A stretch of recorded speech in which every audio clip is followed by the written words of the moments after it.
So why don't we dive right in by interpreting one of the easiest events in the last 20 years of American history. Now, can someone tell me why in 1975 we pulled our troops out of Vietnam?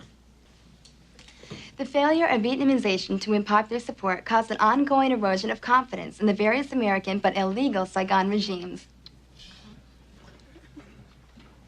Is she right? Because I know that's the popular version of what went on there. I know a lot of people like to believe that. I wish I could, but I was there. I wasn't here in the classroom, hoping I was right, thinking about it. I was up to my knees in rice paddies with guns, and then we're going up against Charlie, slugging it out with him, while pussies like you were back here partying, putting headbands on, doing drugs, listening to the goddamn Beatle albums. Oh!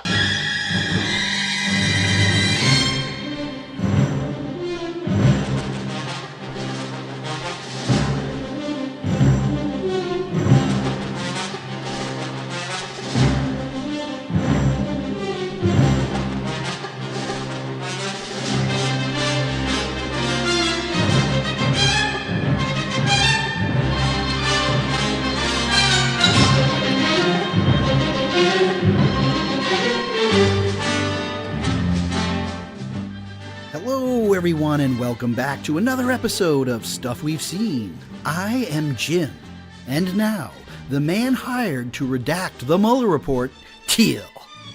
I have got my marker ready. You're going to be busy. I got like a case of Sharpies. I'm not sure how you get the job to be the only person outside the Justice Department to see the entire Mueller report. Well, somebody's got to do it, right? And you're good with secrets. And I'm good with secrets. They know I don't talk to anybody besides you. Yep, and you're nonpartisan. Yes, I am extremely nonpartisan. Fairness. Yes, I will be doing an objective and fair redaction. That's really good. All right, now that we've got that out of the way, kids, we are here live before the studio audience to discuss movies, I think. You seen anything? Well, I've been catching up on some TV series. We won't bore you with that. But there is one film that I watched over the weekend that caught my attention on Amazon Prime. Ooh. Yeah, and Amazon Prime, they're not always adding a lot of good new movies, but they will frequently sort of replenish their coffers with lots of old goodies, and they put up this film called The Apple. And it was from 1980. Oh, 1980, okay. Yeah, it's from 1980, and I was reading the description of, what is this movie, The Apple? And it was directed by Menachem Golan from Cannon Films. Okay, just hold on a second. You were looking at a list of what's upcoming on Amazon, and somehow this caught your eye? Well, no, on Amazon Prime, which you have, right? You go through and it shows, I don't know if it says recommended movies, but it just says new on Amazon Prime. Oh, okay. So it's just, okay. So, yeah.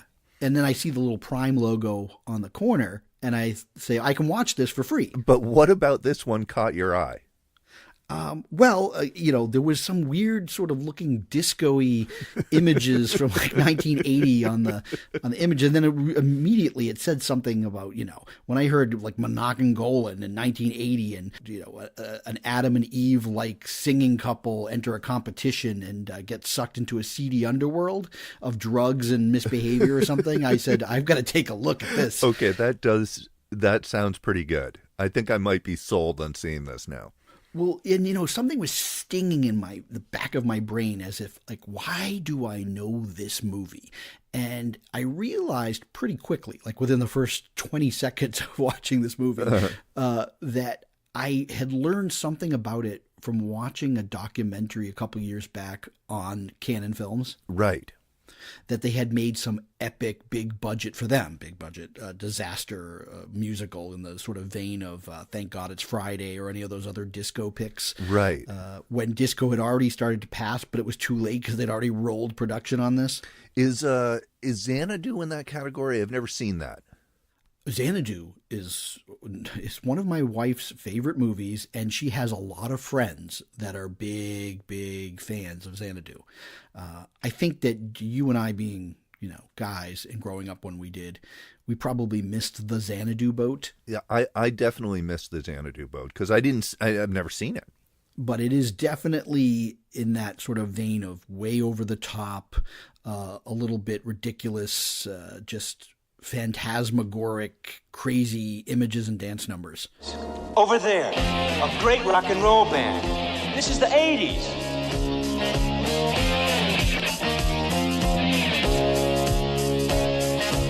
Real smooth dancers, wild trombone, the band decked out in tuxedos.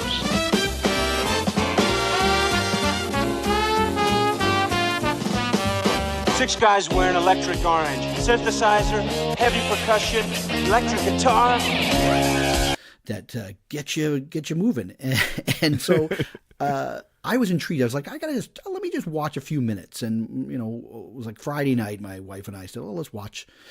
And within like the first literally 2 minutes of the movie, my jaw had dropped.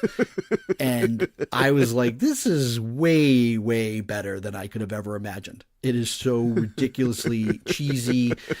And you had the sense, I mean, I'm not kidding. When if you just even watch 15 minutes of this film, you will realize pretty quickly that everybody on board of making this movie must have been like coked out of their minds. It has this energy of people that are doing real up drugs. Wow. And it is just, I mean, it is, in many ways, it's ahead of its time. And not only because it's 1980 when the film came out, it was set in 1994, this sort of far-off futuristic land. And they reimagined what it would be like 14 years in the future. And it's this weird sort of disco dystopian society with people with the most ridiculous shoulder padded outfits and, hairstyles and colors that became MTV just a few years later. Right. So it was almost like predicting what MTV was going to look like. Right. They were predicting 4 years in the future, not 14. And it's got, I mean, there's this crazy sort of music conglomerate that sort of runs the whole world, and it's Boogaloo International Music, and they have these stickers called like the BIM stickers, and everybody has to wear them. And if you're walking down like in a park and you don't have your BIM sticker on, you could get a ticket. And there's this amazing... Wait, it's actually called Boogaloo? Yeah, there's this guy who runs everything. He's like Boogaloo. Is this related to Breakin' 2 in some way? No, it's actually, I think it's pronounced Boogaloo or something, but they say Boogaloo. That's like there's a W at the end instead of the normal just Boogaloo. But Boogaloo must have been, maybe it was a cocaine term or something. Right, because Breakin' 2 is also a canon film. Yes, so they really were into this Boogaloo. And there's a scene in the middle of the movie that everybody's going about their business. There's like a hospital is like operating on a patient, and this announcement comes over the loudspeakers everywhere that everybody must stop what they're doing for the hour of mandatory Boogaloo exercises. And they break out into a whole song and dance number. Citizens. It is now 1 minute to 4 o'clock. Time to stop ordinary activities and prepare for the National BIM Hour. All traffic must pull over and stop immediately. BIM exercises commence in 40 seconds. Join in the National Fitness Program. Citizens, attention. Counting down to BIM Hour. Exercises designed for your health and peace of mind. All citizens must participate. Attention, citizens. Shut down the machines. Put away your work. Get up and get ready for BIM Hour. 10 seconds to BIM Hour. The National Fitness Program is watching you. 5, 4, 3, 2, BIM.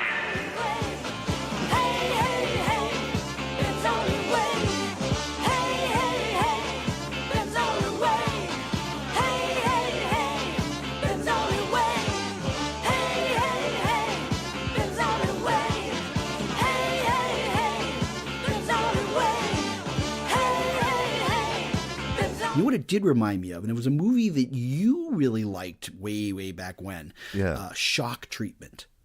Oh, it's similar to. Okay, that's it's similar. That's what, and even my wife said. Yes, it seems very much like Shock Treatment. Kind of like they wanted the whole Rocky Horror Picture vibe, right? So they made a sort of sequel that just didn't work. Exactly, it was bigger and more elaborate, and it was also self-aware that it was being a spoof.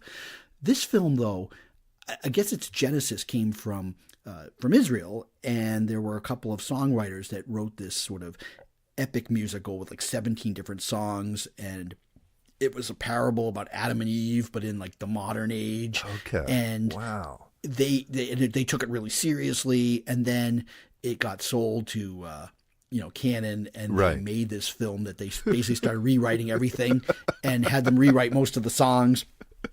I can't even describe these songs to you, but they're just insane. So, and are you recommending this movie? Well, not for everybody, but if you like, just like, sit back and relax and have your mind blown with just total insanity. Okay. Yeah. I mean, I look like if somebody out there enjoys themselves the reefer. Right. I think that they might be able to have themselves a pretty good time if they sat back, relaxed, and watched this thing. Or some cocktails or whatever other refreshments that you wish. I watched it very sober and straight, but I still had a good time. And at the end, my wife said, did you give it a rating on IMDb? And I said, yes, I gave it a 9 because I had to counter off all the really bad ones. And she goes, you only gave it a 9? That's a 10 movie all the way. She gives it a 10. So this is interesting. These are like movies that kind of suck, but we love anyway. Kind of suck. Oh, this is terrible. Like, right. And that's what I mean. There's a riff tracks out there, but unfortunately, it's not on Amazon because I would watch it again in a second to watch it with the riff tracks commentary. Well, and that may happen if it's recently rediscovered. This film, I had never heard of it. I can't believe this wasn't like a midnight fixture for ages. Right. Yeah. That's interesting. Midnight movies. But I just cherish this movie because I love it when there's like, I thought I've seen everything and I knew everything. Right. But then I find out that this movie's existed since 1980 and it has 80s schlock goddess, Catherine Mary Stewart, as the lead. Ooh. It was her first. She was undiscovered. She went to an audition, and I think somebody had a crush on her in the casting, and they're like, "You're hired." Wow. And they basically told her, like, "Oh, she can really sing," but she couldn't sing. And she took all these lessons, and then at the end, they decided they had better hire a professional to dub her voiceover for the songs. But oh yeah, I mean, but like, it's so great. It's to me the ultimate comfort food in film. Right. So that's the thing. It's like sometimes you want to watch Persona. Yes. And sometimes you want to watch The Apple. And sometimes you want like just a big bag of Cool Ranch Doritos.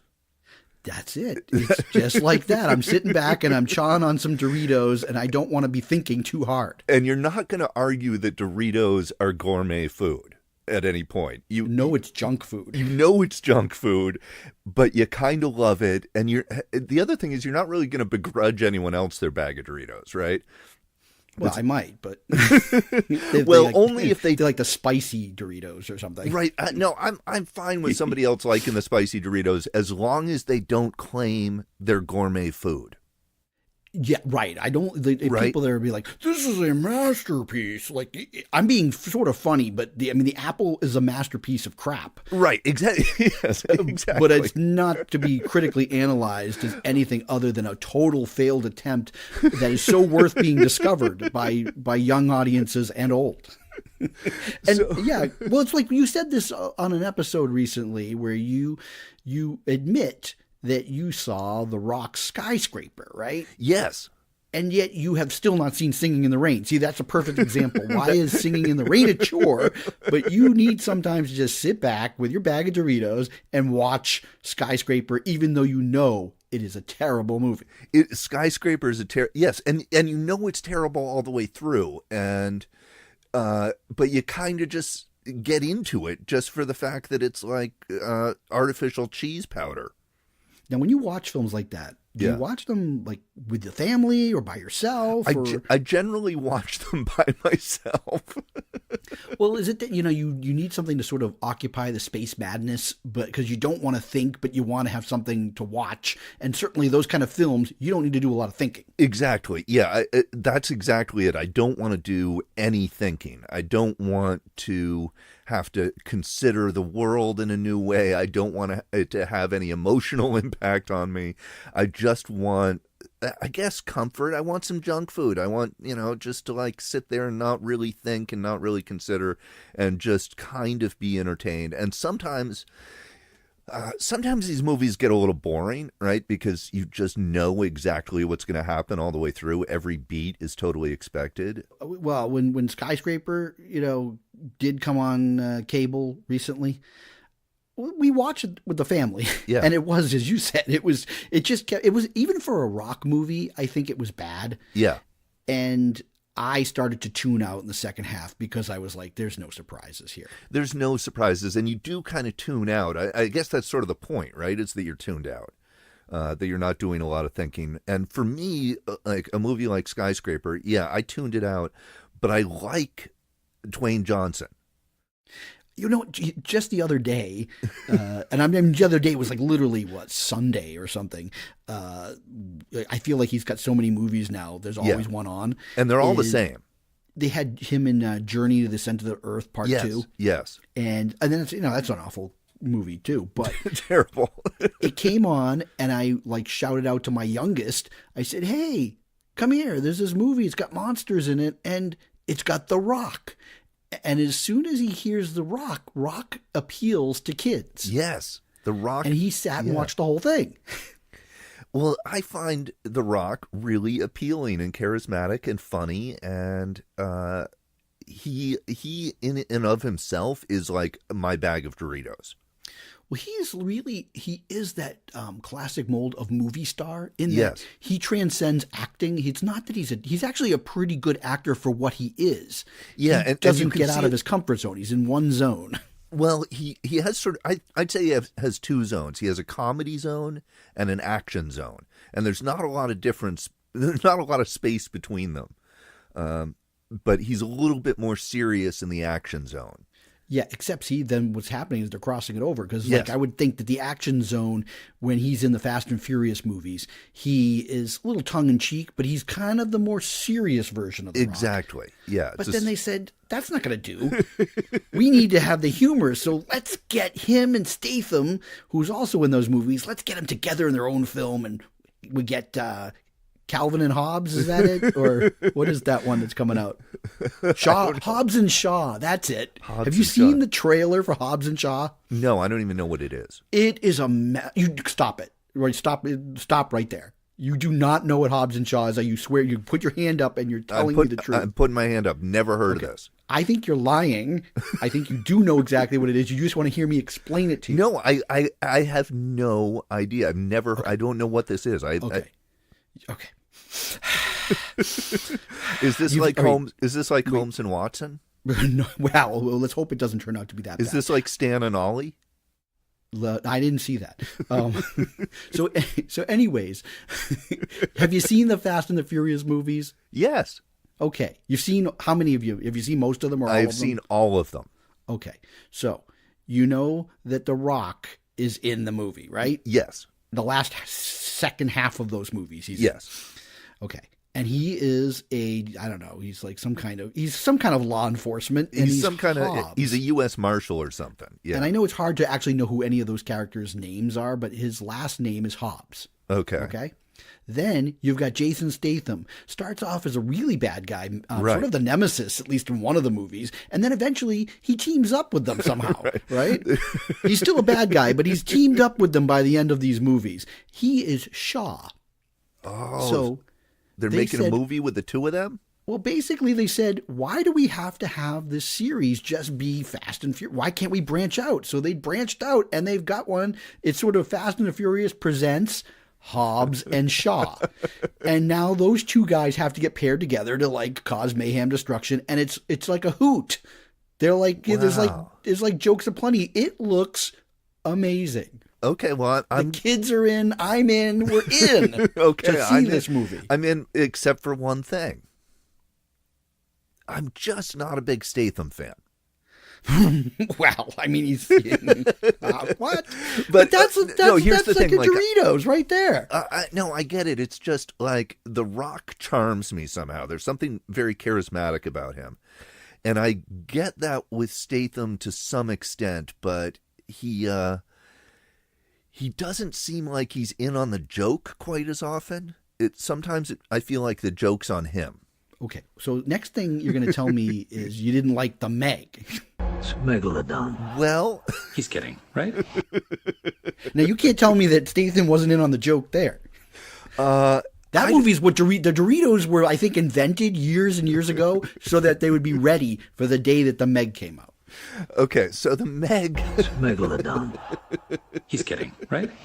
Now, okay, the Meg is definitely a Doritos movie. Yes, it is. And so the question with a Doritos movie is like, how much can you take before you start feeling a little bit sick? Listen, I actually saw The Meg in IMAX in the theater with my two sons, and we loved it. I think I would have liked it better if I saw it in those circumstances. I think it's a movie that is better with an audience, probably. My youngest liked it so much Well, that he asked for it for Christmas, and he wanted the 4K. And then just recently, him and my wife watched it on 4K, and my wife said, I got to tell you, one thing about that 4K, man, it felt like they were right in the room. Wow. Okay. Yeah, I can't say I'm going to watch this movie again to reevaluate my opinion on it. But sometimes with these movies, okay, I mean, I'm not defending Skyscraper at all, but all of these movies do really dumb stuff. Dumb stuff happens in them. The characters make dumb decisions. It's unrealistic. It's silly, and either you're in on the joke or you're not, right? As an audience member, either you think this is fun or you don't. And well, yeah, because the plot holes are aplenty in these movies. Yeah, and so if you think about it at all, it's going to totally fall apart. And so there's one part in the Meg. Okay. Yeah, tell me what, because I actually thought, this is, again, I'm going to just be full disclosure. Yeah. I thought for the type of film it was, and I'm not saying that it was plausible that this Meg could have been living down No. But I'm just saying that I actually thought that they kind of, they built in some good pseudoscience into the film. Oh, no, I'll buy their pseudoscience. The one part I was going to point out is, so Jason Statham sort of has this budding romance with this shark scientist woman. It's Megalodon. He's kidding, right? Yes, he does. Yes. And I think I know what you're getting at. Yeah. I think I probably was like, what? At one point, she's going to go down in a shark cage and shoot the shark with something. Of course she is. Of course, forget the fact that she has a little daughter and that she's probably going to get killed by the Megalodon. And right. Why would she do that? I don't know. So Jason Statham is trying to stop her from going. And he's, I should do it instead. I'm the man. Women can't do this, right? And then, and she says, but I have the expert knowledge of shark anatomy. I'm the only person who understands sharks well enough to do this. And he says, oh, well, okay then. So she gets in the shark cage and she goes underwater and she says, I'm going to shoot it in the eye.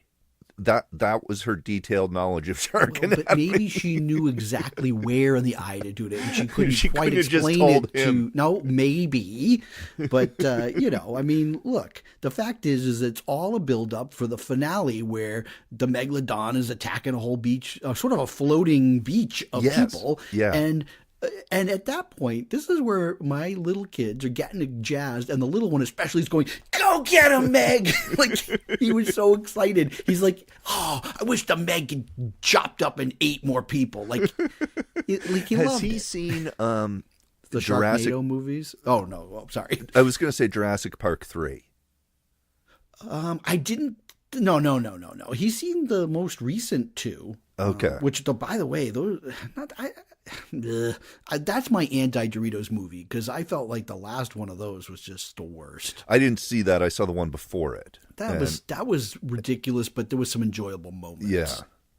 The reason I bring up Jurassic Park 3, and it's not a good movie, but I kind of like it for one reason. Okay. Alexander Payne and Jim Taylor did a rewrite on Jurassic Park 3.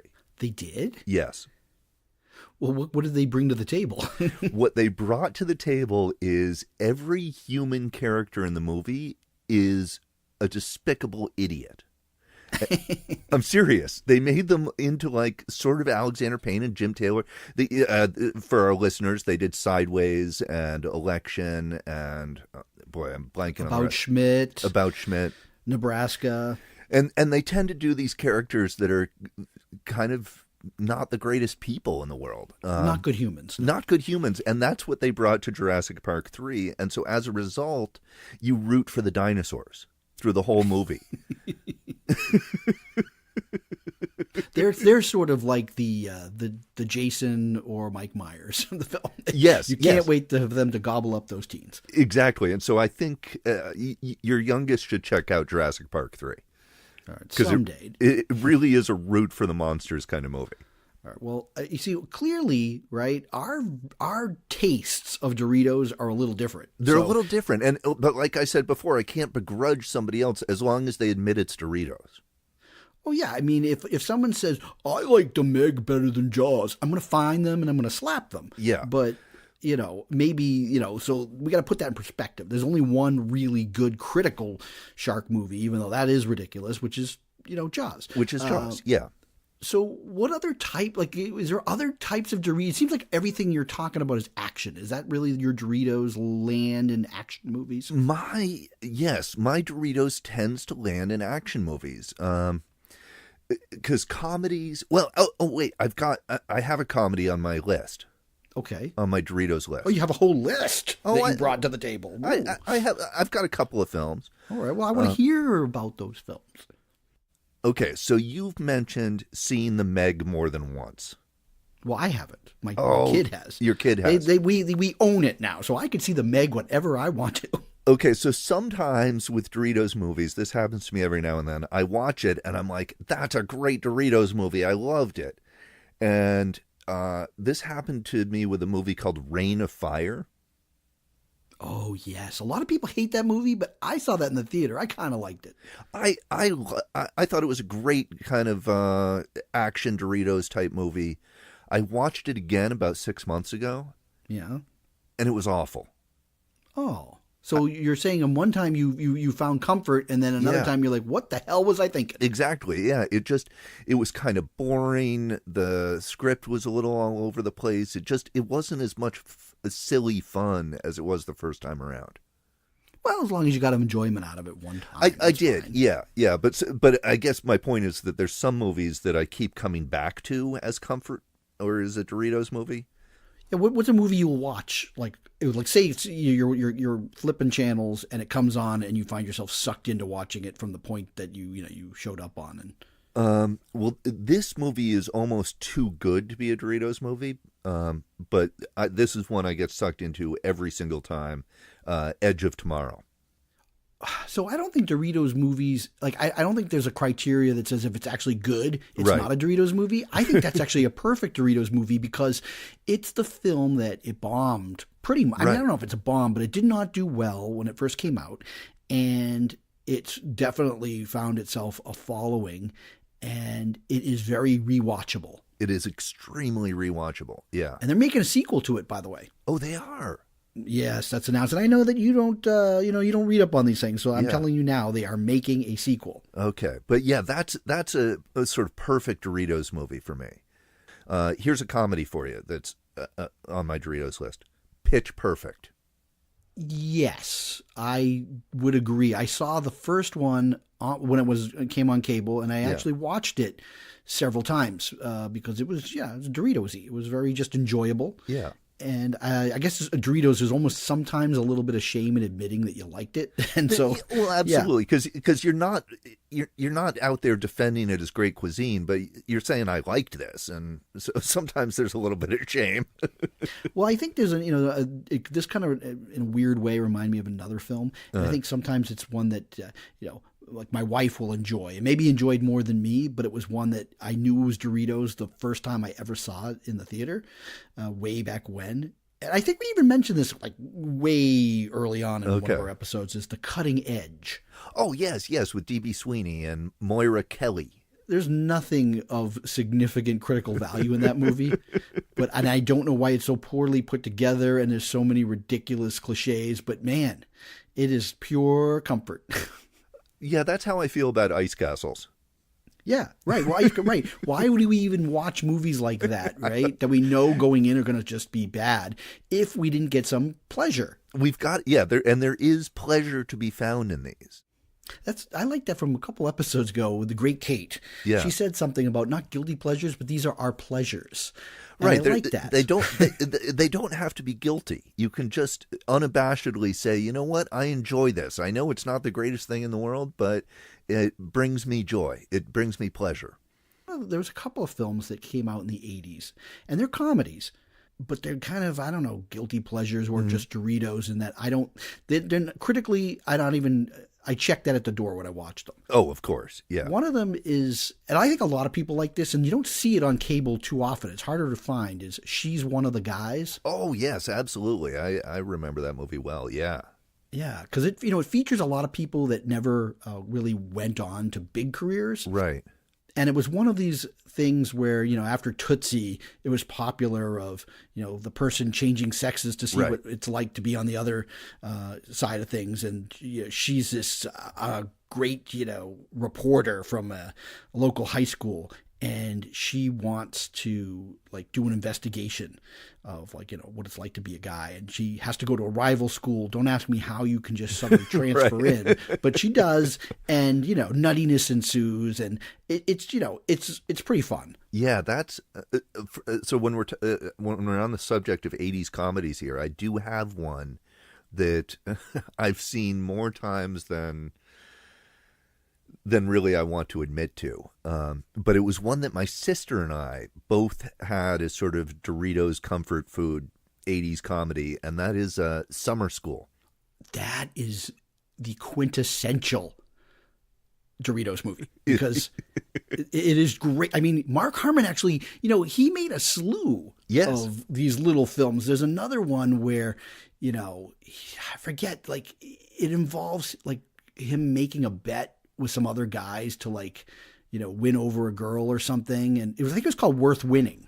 Oh, yes, that's right. Worth Winning. Yep. Any of those movies he touched, they were really like that B-tier comedy, but they're just fun. They're just fun. Yeah. And Summer School, for some reason, just really tickled me for a long time. So, yeah, I showed that to my oldest maybe a year or so ago, and he really enjoyed it. Really? Okay. Oh, yeah. I mean, that's one of the things is that even though some movies, are really dated when they're 30 years old, if it's a good comedy, it holds up. That's true. Yeah, I think that's definitely true. Huh. Now I have another one. Again, we're delving into 80s comedies for a second. Yeah. But this one is Doritos, and I'll tell you why it's Doritos, because it's something that I don't think flies in today's world. Okay. And it didn't even fly back then. It was very problematic, but I loved it when I saw it, and I've watched it at least a dozen times, and I don't know why it still wins me over, but it does, is this movie that was directed by Joan Micklin Silver called Loverboy. Loverboy. And essentially the concept... Who's the lead? It's Patrick Dempsey. Oh, okay. I was blanking on that. Oh, I know this movie well. I've seen this several times. It's sort of in that same vein as the movie Secret Admirer. Right. Lots of nutty hijinks as far as cross-communication, miscommunications, and he's a guy who's not doing well in college. His parents won't pay for him to go another year, and he has this girlfriend that he wants to get back to. So what does he do? He gets a summer job at pizza, and he somehow falls into the role of being a gigolo. Yes. And he becomes the most successful gigolo. And he makes all this money. And the idea is that he's sleeping with all of these different men's lonely wives, Yes. right? Because he spends time, like listening to them and Right. and just helping them out. And next thing you know, the pizza place is becoming the greatest run on pizzas. You have to the code is a certain type of pizza with like anchovies or something. That's right. And he makes all this money, and then of course it gets all discovered at the end. But instead of his girlfriend like horrified and wanting to break up with him, she like thinks it's great that he did all of this for her. Yes. So this movie I remember even watching it back then going, boy, this just doesn't seem like an appropriate kind of thing. It's not, and you've rewatched it. I've seen this movie at least a dozen times over the years. Okay, because, again, like we talked about this on an early episode, but License to Drive didn't really hold up for me. But it's still a Doritos movie. Oh, it's absolutely still a Doritos movie. Oh, well, here's a movie I just saw last week, actually. Okay. Legally Blonde. Oh, you said you wanted to watch that with your daughter. I don't know if that's a Doritos movie. Well, I don't know. I mean, it is a little bit. It's pretty enjoyable. She's pretty fun. Well, it's enjoyable, but I think there's a lot of value in what the film is saying as a comedy, so I don't know if it's necessarily cheesy. Well, that's true. It is. Hey, but there's no stopping. You can talk about any film you like on this program. Well, and this is something I was sort of thinking about, though. Is there a point at which, like, a cheesy movie transcends itself and becomes something more? Well, had you ever seen that movie before? What, Legally Blonde? Yeah. Oh, yes. Oh, okay. I didn't know if this was like, you're watching it with your daughter, but we're surprised that it's actually a pretty good movie. No. I'd seen it before and knew it was a pretty good movie, but it's a little cheesy, So, yeah, I think there is something to be said for sort of those comedies that were there in your teenage years. For us, that was the 80s. But most of my wheelhouse on these movies is action movies. I have one Doritos subgenre. Okay. A Tostito? A Tostito. I have an entire Doritos subgenre that I don't know what it is about these movies, but I'll watch one pretty much any time. They are survival movies. Like Alive?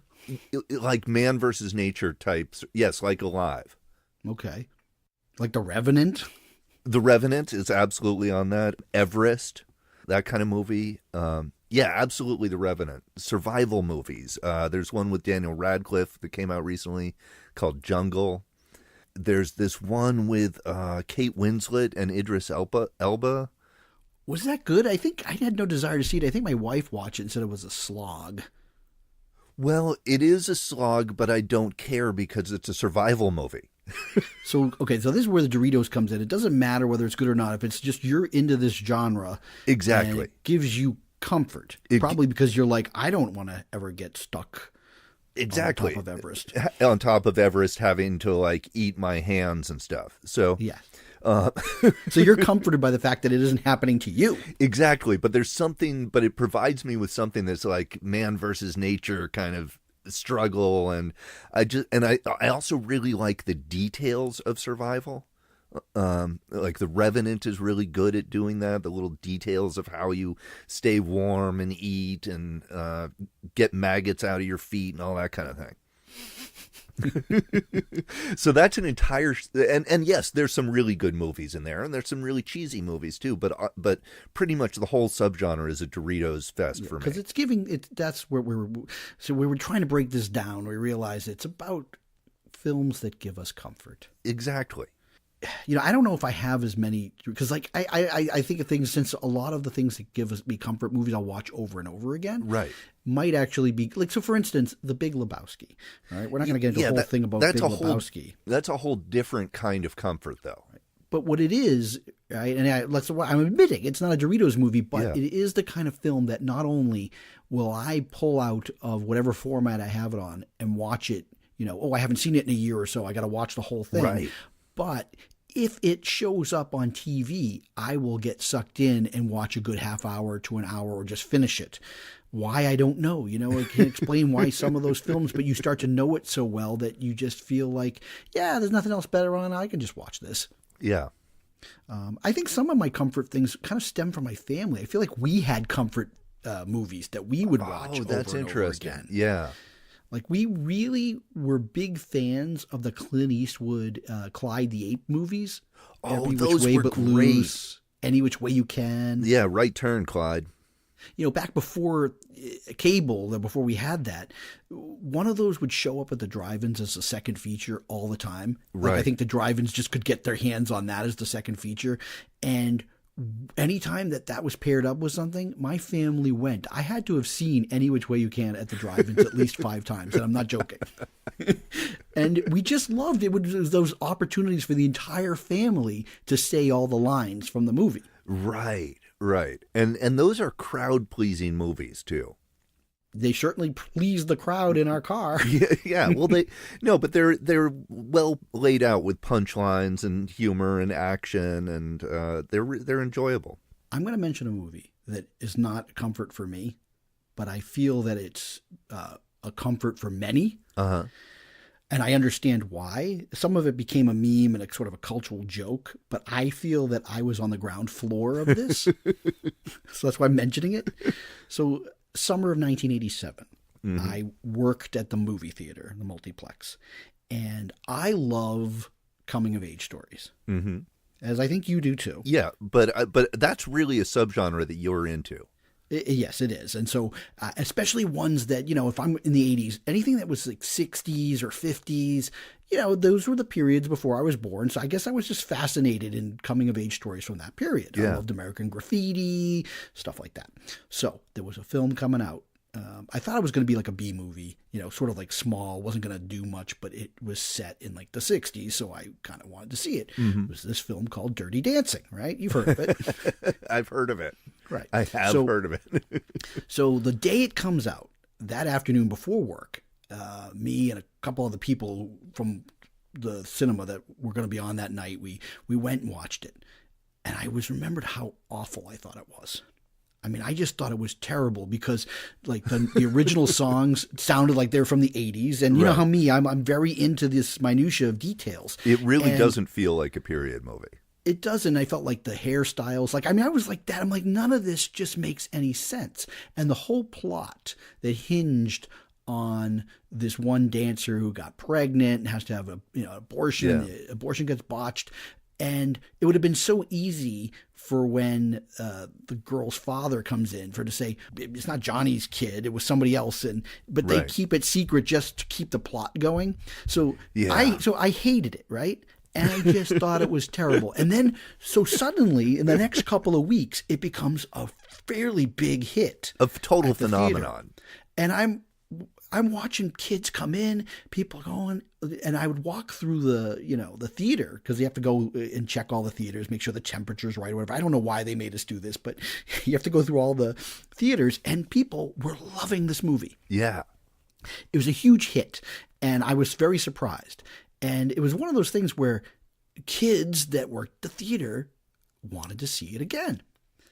And there were like 5 or 6 of us. We would go sometimes at midnight. Right. Because we could always get passes. We'd be off, and the theater was never, super filled. Right, so you could get tickets.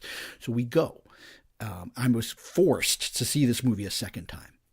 And where you're in a midnight show, you're feeling a bit punchy, sat back, and literally the movie was so hilarious. I was making fun. I was making baby in the corner jokes long before. I felt like I was the first person to make a baby in the corner joke because I was making it there that night. We were shouting out at the screen, and it was a hoot. And when the girl's like, "You don't know shit about my problems," and all these things, we were loving it. And I walked out of that film with like a different appreciation. I thought it was terrible. Right. But I found that for me, I got some merits out of it just because it's cheesy. Right. And you got some joy out of it. And I won't watch this movie again, but I know that there are people that they'll watch it all the time, like the films that we described. And I think for them, it's a comfort food. Why? I think they know it's terrible, but they enjoy it, and they enjoy the cheesy lines. Yeah, they enjoy the cheesy melodrama and the music and the whole thing. And it kind of, I get it. It's like that other Patrick Swayze movie that so many people love. I was just gonna bring that up. Bring it up. You know which one we're talking about. We're talking about Roadhouse. Roadhouse. And that's a movie that is, boy, people love that movie. I mean, it's amazing that Swayze pulled this off, but like, I feel that Roadhouse is sort of like the male Dirty Dancing. I want you to be nice until it's time to not be nice. Well, how are we supposed to know when that is? You won't.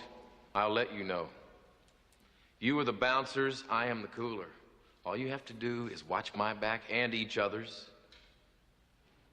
Take out the trash. I would agree with you. It is. It's another movie that I saw with my dad, and I was like walked out going, that movie was horrible. It's awful. And then months later, this kid I used to know was talking about going, we go all the time to the Dollar Theater and see it. I've seen that movie 10 times. Yes. I'm like, you have? He's like, it's the greatest movie ever. Yeah, I mean, people love it to the point where I've seen people argue that it's not Doritos.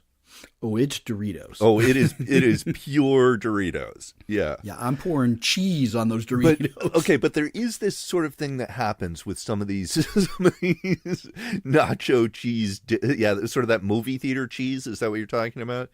Yes. That gooey nacho cheese. Gooey nacho cheese. Just squirt that right into your bag of Doritos. I want my arteries clogged when I'm watching Roadhouse. But there are some movies that... some of them become like cult movies, but others turn into that sort of Dirty Dancing thing. But it's somehow the movie is regarded as being better than it was initially. One movie I'm thinking about that fits this perfectly is They Live, which I saw in the theater when it came out. I did too. And I thought, this has some fun ideas. It's kind of enjoyable, but it's also really stupid. And I was a John Carpenter fan, but I was like, part of me was like, this movie is kind of stupid. Even though I loved it at the time. I loved it, but it wasn't one of those movies that I was like, I will cherish this. I'm going to buy it when it comes on DVD or all those things. I mean, I kind of, I saw it and then I put it to bed. Yeah. But then, it takes a life of its own. And it's taken on a huge life of its own. Like, it is written about, like, people have written their doctoral dissertations on this movie. I don't know what kind of doctorate they're getting. No, I'm serious. I mean, I know, but I'm just kind of questioning those decisions. Well, have you seen A Pervert's Guide to Ideology? Have I seen it? Yeah, the movie. No, what is that? It's a documentary with Zizek, the philosopher, talking about movies. I have not seen. Where can I see it somewhere? It was on Netflix a while ago.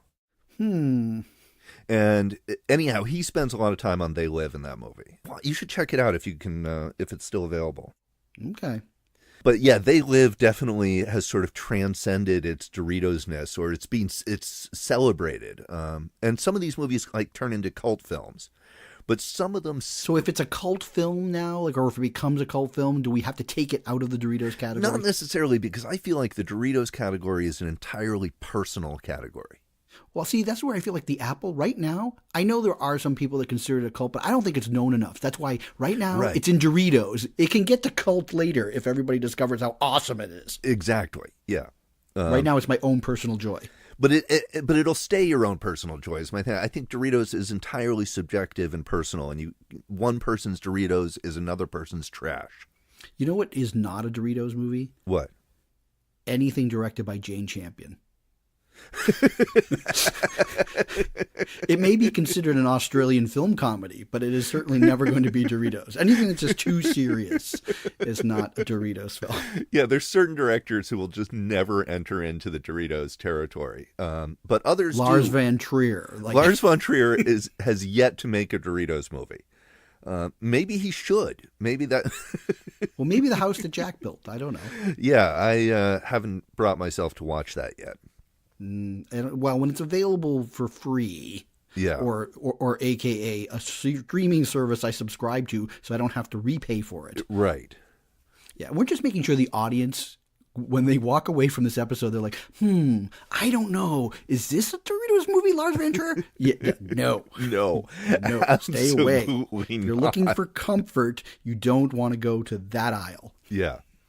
And then there's movies like Starship Troopers, which are total cheese, but have somehow become their own special kind of classic. Yeah. And people love Starship Troopers. People still watch it. Yeah, And the question is, do they love it for the wrong reasons? I think they love it because it's fun. Is it though? And I mean that in that, like, when I watched it, I had a great time, but I, from the get-go, loved that he was making a commentary on fascism. I think people do like that about it. I just worry that was the thing, is that they made all these sequels, and I wonder if a lot of people didn't get what the movie was trying to say. Well, clearly, I never saw any of the sequels, but I don't. Neither did I. I don't think the sequels got what it was trying to say. I think Paul Verhoeven does some interesting stuff, but yeah, it's a commentary. Would you like to know more? What? Would you like to know more? Yes. That's what I love. He just, that movie, I just saw that a few months ago, and some of it didn't hold up in that when I first watched it, I thought they were the most outstanding special effects I'd ever seen. And right. Now you see, and that's why I think it's fun to go back to a movie like this. You just see how much we've evolved in special effects in 20 years, because some of it is a little dated. Well, particularly the 90s stuff where the CGI is not quite there yet. No. And also just the way that computers are handled, or the way they thought they'd be handled versus what happened. That's always interesting about futuristic films, is that they don't know what they don't know. Right, which is quite a lot. Yeah. So just even fonts and stuff of the way computers were in the 90s versus, how streamlined things became, which just makes you wonder, what will it be like in another 30 years? Well, yeah, I mean, the Apple predicted 14 years in the future, so... Exactly. Okay, now here's I'm going to throw this out there. This is the one I've been kind of holding back. I don't really want to admit to. I can handle it. I think I can handle it. I mentioned this a few years ago when I was on my last binge, because this is not a movie. This is a franchise. Okay. And it's terrible.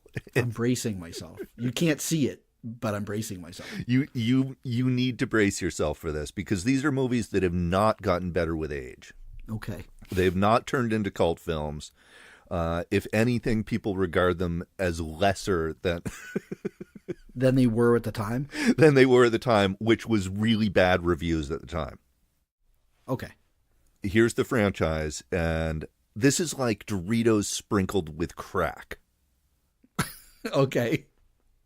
Resident Evil. Oh, you know what though? See, this is where I wish my wife was here. Those are her Doritos movies. She'll be so happy. She loves those movies. I do too. She forced me to watch one of them, and I didn't know what the hell was going on. I thought it was terrible. Which one? Who knows? I think they're all the same. It was not the last one, and it wasn't the first one. It was somewhere in between. They're kind of indistinguishable, and some of them, like, they really are direct sequels. Like, the last scene of one is the first scene of the next one. Remember when everything had to be 3D? Yes. They made a big deal of this particular one where they shot it with 3D cameras. Yes. And for a while, we had a 3D TV, though there was never any content available. Right. This particular movie was available 3D, and we watched it with the 3D glasses. Uh-huh. And the 3D was pretty amazing. But it was ever that was the one that I saw. Okay. I forget. I'm not an expert on these. I can't tell you which thing happened in which movie, but when I do watch them, I usually watch all 6 of them in a week. So you've done this more than once? Yes, I've done it like 3 times. Well, I guess it's like playing a video game without the joystick. Yeah, it is kind of, and it's totally mindless. And you'll say that again. Yeah, totally mindless. But there's some fun action sequences here and there. And they're just silly. They're just total junk as far as I'm concerned. They do not make me think at all. Well, you're not going to get an argument from me on the junk aspect for sure. But your wife, she may think they're not total junk, or she knows they're junk and she just loves them the way I do. Well, I think this whole idea of the Doritos movie, this is exactly what she thinks of. It's not like that she thinks they're great. Like, for instance, Doritos horror for her are the Final Destination movies. Oh, yes, absolutely. Well, I would argue that the first one is a little bit better than Doritos. Yeah, but it quickly goes into Doritosville after that. Quickly after that.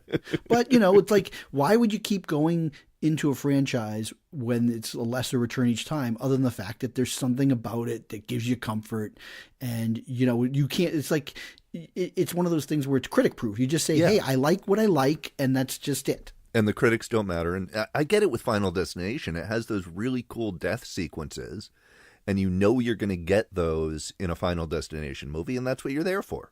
Yeah. So to me, that, I'm bringing her up a lot because these are comforts that she finds in those kind of franchises. So, and I would never recommend the Resident Evil movies to anyone.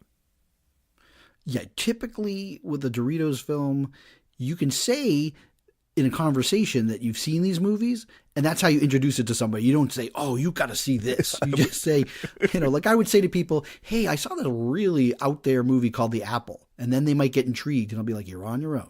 Exactly. You're on your own. You didn't hear it from me. Do not come back to me complaining about the Resident Evil movies. Exactly right, because you said that the Resident Evil. Why would you like that bag of crap? Yeah, I know. Yeah, don't come complaining to me. It's on you. I can't believe you like those movies, but I'm not going to make fun of you for liking them. Well, because I'm not defending them either. Exactly. If it would be one thing if I said these are really good movies and they're cinematic masterpieces. Yeah, then you could pretty much rip me apart. I'm waiting for that day where there's a movie that you say it's the best movie, and I'll be like, you gotta be kidding. But we haven't gotten there yet. I think we're gonna get there eventually. So, okay, I guess this is also kind of an action movie, but another one that is a Doritos movie for me. And I come back this is one that when it's on, for some reason I keep watching. Count of Monte Cristo. The DiCaprio? No, the Jim Caviezel version. There's a Jim Caviezel version? Yes, directed by Kevin Reynolds. Oh, I mean, that's you. That's your I wouldn't watch a movie like that. Guy Pearce and Jim Caviezel. Oh. No. No. Again, look, it's just Doritos. I'm not even recommending this movie to you. I'm just going to remind the audience of a couple of movies. All right, No Country for Old Men, and Singing in the Rain, and To Kill a Mockingbird. Teal has seen none of those movies, but he has time to watch The Count of Monte Cristo with Jim Caviezel and Guy Pearce. There's something wrong there, and I don't know what it is, but I just say that maybe you need to carve a tiny bit of time out. Well, I haven't seen Count of Monte Cristo in many years, so. Ironically, though, right? You keep not seeing Singing in the Rain. That's a movie that, like... It is a Doritos movie. It is Doritos movie for its age. It's so rewatchable. You should have seen that movie 10 times, not the non-time. Yeah, I think that's going to be one that I'm going to have to watch with the family when I watch it. You keep saying that, but like, is your family like on vacation? You could watch it with your family sooner than later. Maybe recommending that because it's really good, and you have 2 daughters. We just did a whole program on it, and I really think they would enjoy that movie. I think they would too. Yeah, so that's high on the list. But first, I have some other Doritos. I have some more Dwayne Johnson movies to get through. Well, I mean, Hobbs and Shaw, which I'm now, you didn't even know that this was on your agenda for a couple of weeks. I think it's May. It's coming out. Okay, well, we'll probably have to dedicate a whole episode to that. Yeah, I think because they have to time these things with IMAX, so I think there'll be a few weeks where the Avengers will be in the IMAX, and then it will be Hobbs and Shaw. Right. Yeah. And you know what? And only because you put your head under a blanket and don't know what these movies are that are coming out, and you really don't. I really don't. Yeah. I'm going to tell you about a movie that you will not watch this trailer because you don't watch trailers, but there's a film that we should all look out for. It is called The Dead Don't Die, I think it is. Okay. It is directed by Jim Jarmusch. Oh, okay. And Jarmusch has decided, after a whole indie career, that he would like some box office. Interesting. He has created, in the Jim Jarmusch droll comedy style, his own zombie movie. And it looks totally awesome. Oh, that sounds great. Bill Murray, Adam Driver, and Chloe Sevigny are the local police. Okay. And Tilda Swinton is a crazy Scottish woman. Okay, this sounds pretty cool, except, for Adam Driver. I don't understand why you. First of all, you don't particularly like this actor, but yet you haven't seen a lot of his work, so I don't know. No, that's true. He just bugs me for some reason. I don't know why, but I think this is the thing. First of all, you've never even seen Girls. Right, that's true. He was really amazing on that. And then I'm not saying he's a bad actor or anything. I think he's a decent actor. He just, to me, he's always Adam Driver. Well, yeah, but okay, based on what? What have you seen him in besides playing Kylo Ren? Isn't that all I need to see him in? No, I want it now. You're going to say something like this. What have you actually seen him in? You've seen him in half of Black Klansman because you didn't finish that. Lucky Logan. Yeah, but don't count that. I couldn't even. I like Soderbergh, and yes, he experiments a lot, but that movie I couldn't even get through. So that's not a fair assessment. Okay, of Adam Driver. I will withhold judgment then until I've seen some more work. Like, you should see. But aren't there actors that just kind of like bug you? You're just well, I think we're going to be entering a new episode, so start thinking about that. Actors that bug. Yes, you know who bugs me is, and it's terrible because I didn't pre-plan this, but the one who was married to Ben Affleck, Jennifer Garner. Yes. I hate her. Yes. Well, hate's a strong word. I don't know her, but when she shows up in a movie, I show out. I get out of there. Okay, yeah, that's a little bit how I feel about Adam Driver. But I wouldn't not see something that I heard was good. Because neither would I. I wouldn't avoid something with him in it. I don't know. It just he's no Dwayne Johnson. Dwayne Johnson in movies is hard to not like. It's true. Yeah, he's just a really charismatic guy. Like, I can see where people would say Jack Black. I don't know. You could either like Jack Black or not, but you can't say that about Dwayne Johnson. You either like him or you really like him. Yeah, he comes across as having a good heart. Yeah, I would say that. I don't know if it's true. But I don't know if it's true. That's how he comes across anyway. All right. Well, I think we've Doritoed it up enough for one episode, and we'll start working on that list of actors that bug Teal. That bug me. Yeah, it's a long list. Roseanne Barr is on that list. Well, she's on everyone's list, right? I never liked her, by the way. No, never. That's what I'm talking. I'm going all the way back. I'm not jumping. I'm not jumping on any bandwagon here. I've always, from the stand-up days on, not a fan. Yep, never watched the show. Never, ever watched an episode of Roseanne in any form. I did. Never watched it. Yeah, I think I've seen 3 or 4 episodes. That's more than I have. Yep. We should do a quiz some days on shows that, neither one of us have watched. Like, for instance, you've never seen an episode of The Family Guy. That's true. Never seen an episode of Family Guy. That is amazing because I, for years, and I'm talking like at least 10 years, almost every night I've gone to bed watching an episode of The Family Guy. It's been my nighttime show for 10 years. So I've seen every episode at least 20 times. So that's kind of a Doritos show for you. It is just, you put it on and that way you get tired and sleepy because I know all the episodes. And so, yes. But I mean, it's amazing. You haven't even seen one episode. It's crazy. Nope. Never seen one episode. This is why we stick to movies, because basically when it comes to TV shows, Teal hasn't seen any. It goes back to a haunting childhood where he had no TV. Had no TV, just movies. Okay. Well, anyways, gang, I think we're going to wrap it up for now. And till the next time I talk to you. All right there, Teal buddy? Okay. Bye-bye. All right. Bye. Thank you for tuning in to Stuff We've Seen. If you like what you've been listening to, please make sure to tell a friend. Subscribe to us for free at iTunes, Apple Podcasts, Podbean, Spotify, Google Play, or TuneIn. Subscribing ensures you always have the latest episode ready to play. Catch us and all our episodes on the web at StuffWe'veSeen.com or follow us on Instagram at Stuff We've Seen Podcast or on Twitter at Stuff_VE. Stay safe and go see some stuff.